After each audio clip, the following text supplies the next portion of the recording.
If your EC2 instance was working yesterday, but today remote desktop suddenly stopped working, your EC2 public IP address may have changed. In this video, I'll show you why it happens and how to fix step by step. Let's get started. As you can see, my EC2 instance is currently running. And right now, this is the public IP address assigned to the server. So now let's try to connecting to the server using the current public IP address.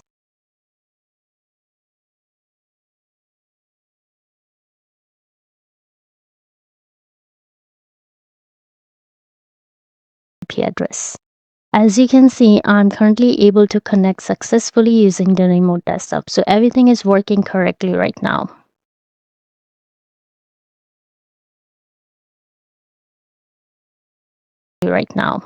Now let's stop the EC2 instance here.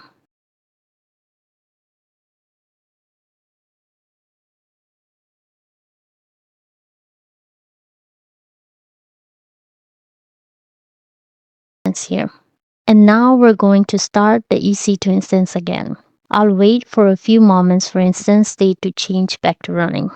One important thing beginners often don't realize is that rebooting an EC2 instance usually keeps the same IP address. But if you stop the instance completely and start it again, AWS may assign a new public IP address. So the instance is running again. Let's compare the new public IP address. As you can see, the public IP address has changed. This is completely normal for EC2 instances using dynamic public IPs. Now let's try to connecting using the old IP address.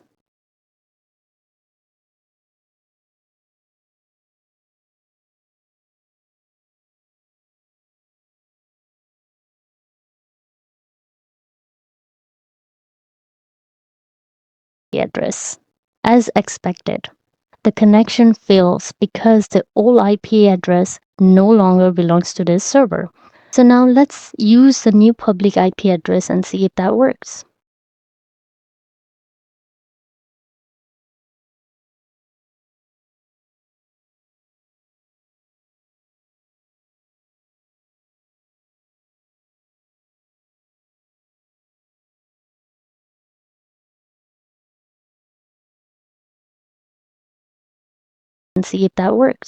And just like that, the connection works again.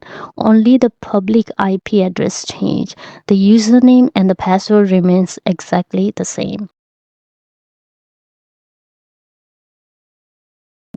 By default, AWS dynamically assigns public IP addresses to EC2 instances.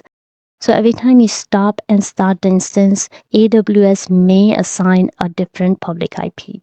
If you want to keep the same public IP address permanently, AWS provides something called an Elastic IP. An Elastic IP is a static public IP address that stays attached to your EC2 instance. We will cover Elastic IPs in another beginner AWS video. So to quickly recap, if your EC2 connection suddenly stopped working after restarting the instance, always check whether the public IP address changed. If the IP address changed, update your remote desktop or SSH connection using the new IP address. That's it for this video. Now you know why EC2 public IP addresses change and how to quickly fix the connection problem. If you found this video useful, please support this channel by liking the video and subscribing for more beginner AWS tutorial. Thank you for watching and I'll see you in the next video.